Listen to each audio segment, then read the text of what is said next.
Good Tavach, it's Yosef Lange, and this is the weekly share for the Zera Shimshon. It's Yud Beis Av, Tafshin Pei. Okay, we're doing Yud Beis, which is the same as the day today, Yud Beis Av. Okay, 12. Here it is. Tzedakah tiya alonu, ki nishmar la'asais. So the Gemara says, the pasuk says that tzedakah should be for us, because when you guarded to do it, okay? What does it mean that tzedakah should be ours? Right? Why should we get tzedakah for ourselves? Okay? Who's giving us tzedakah? It's a pasuk in Dvorim, Yud Aleph, V'haya im shemaya tishma'u el mitzvosai. If you listen to the words of, and keep the mitzvahs, right? It says, "V'nasati matar artzachem be'itai." I will give you the rain in its time for your land. V'im chas v'sholom lo nishma el mitzvosav ve'atzar es hashamayim. If you don't listen to my mitzvahs, then the heavens will be closed up. It won't be rain. V'im kain im nishmar mitzvosav v'nasit tzedakah latzmeinu. If we do the mitzvahs and we keep it it will become tzedakah for ourselves. Ki az yiu galonu mizaynoisav mizaynoiseinu. So if we listen to God's words and do the mitzvahs, it will be tzedakah considered for ourselves, and we'll be getting proper sustenance and the right time at the right place. So now, the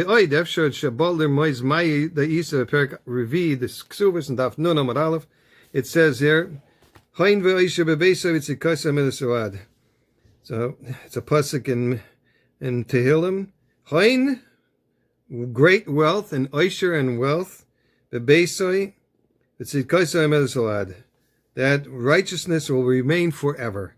Rav Huna v'Rav Chizda Chad Omar Zeh Haloimed Torah Malamdo. That's somebody who learns Torah and he teaches it. Chad Omar Zeh Conducive Torah v'Nevim Ksuvim v'Shalim Lachim. That's also somebody who writes Torah and Nevim Ksuvim and lends it out to others to use.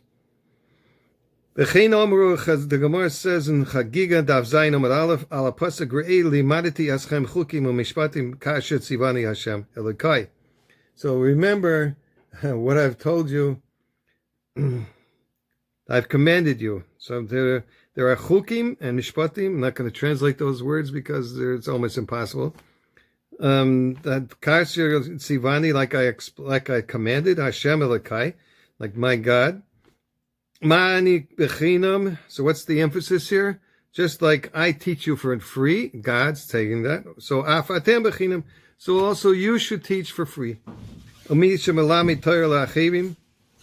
Somebody that's teaching Torah to others. Tzedakah techashev. It's considered tzedakah. In other words, when you're giving over to others, you're giving something of yourself. So tzedakah. This tzedakah will be for ourselves. Okay? Now, when is this going to be true? When you watch, you guard to do it yourself also, not just you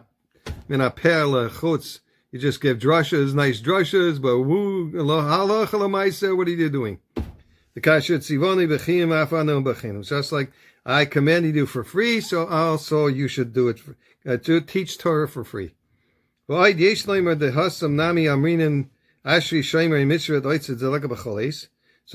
the Gemara in Ksubas, it's another place that quotes the pasuk in Tehillim that Ashri Shomer Mishpat Oiset Tzedakah B'Choleis. Is this possible? Ki is efshar la'asais tzedakah b'choleis? Is it possible to do tzedakah every minute? No. Darshu Rabbi Seinu Kishibane. Rabbi Eliezer says, that's if you take care of your children and give them sustenance and idud and whatever you need to do for your children when they're young. Pirush Rashi, because the children are always there for you. You have to be on top of them. You have to take care of them. Change their diapers, give them food, day and night. If they get a fever, you got up in the middle of the night. You don't leave them sit there.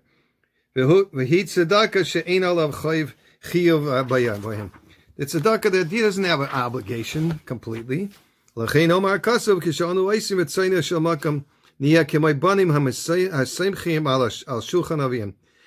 when we're doing the Ratzon Hashem, that we become like His children, that we're relying on our Father in heaven, because we're like underage children then, in relationship, we're minors in relationship to God.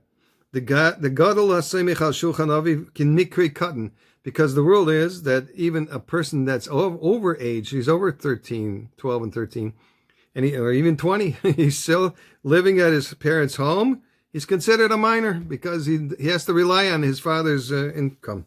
If he's a gadol and he doesn't understand what his father is explaining, then he's considered a katan mikri karilei. He's still considered a minor. But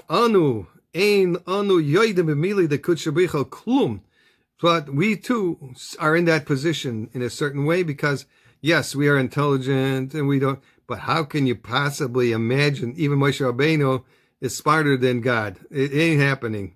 We're totally ignoramuses when it comes to God. The Omar Rabbi Meir ben Per Kama de Brachos, it says in Daf Zayin Amud Aleph, so I grace those that I want to grace, and I favor those that I want to favor.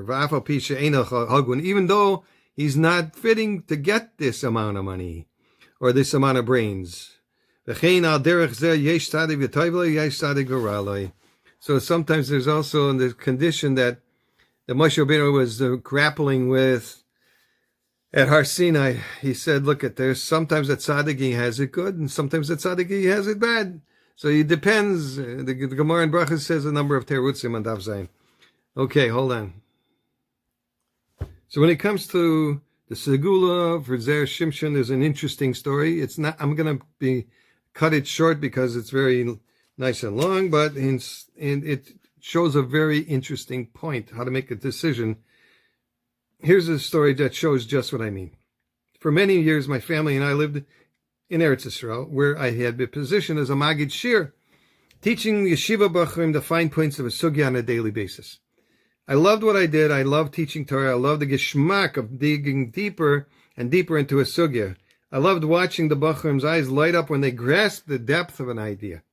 Honestly, being a Magid Shir was a dream come true, and I loved getting up in the morning. As the expression goes, enjoy what you do and you'll never work a day in your life. Okay, when I walked into the Beis Midrash every day, I looked around crowded room with boys, gesturing forcefully, when it is. I think to myself, this is what I'm supposed to be doing with my life. Then he had to relocate his family to Europe for a variety of reasons, doesn't say. The decision made sense, but I was grief-stricken at having to abandon my boys in the Beis Midrash. So after he said everybody thought he was an amazing Magid Shir. They wanted to keep him. But I'm sure there's no question you'll be hired in the city that you're going to go to. Fine. Well, it didn't turn out so simple.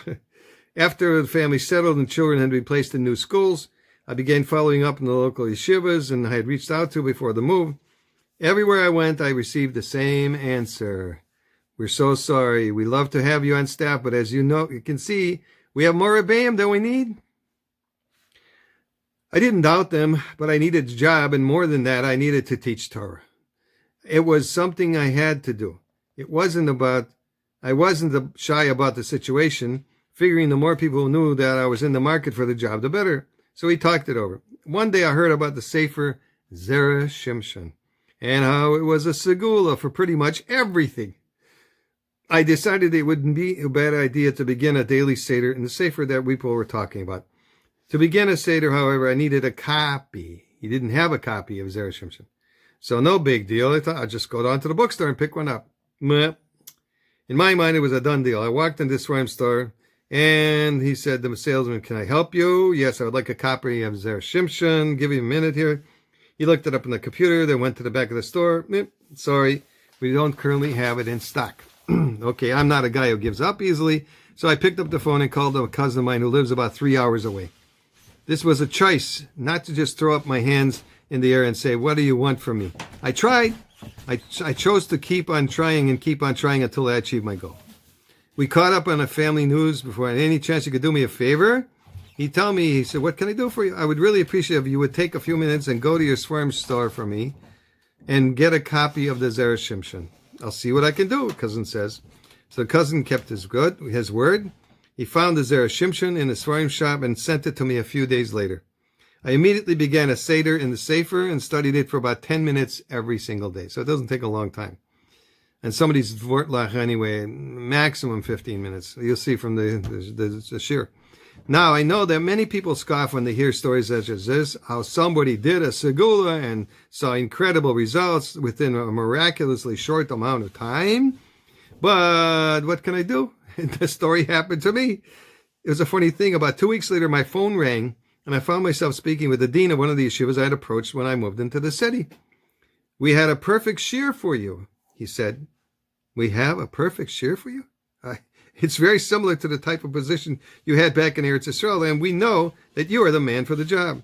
Well, the fact that he was calling me was very interesting because when I had attempted to speak to him, I had been informed no uncertain terms that they had no need for me whatsoever.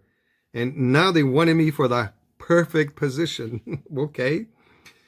In publishing, there's a saying, numbers don't lie. It means that you can say what you want about a book. It's great or it's terrible, but the truth lies in the sales and whether the readers go for it or not.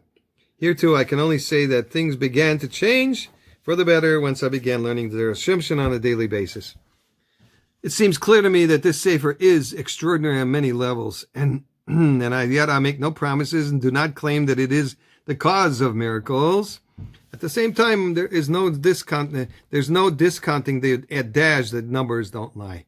And besides the advantage of the segula, the Zera Shimshon is Zera Tif, the good Torah. And you see with the way he goes from one sugya to the next and quotes Gemorahs and Shulchan Aruch and Zoyars, you'll enjoy it.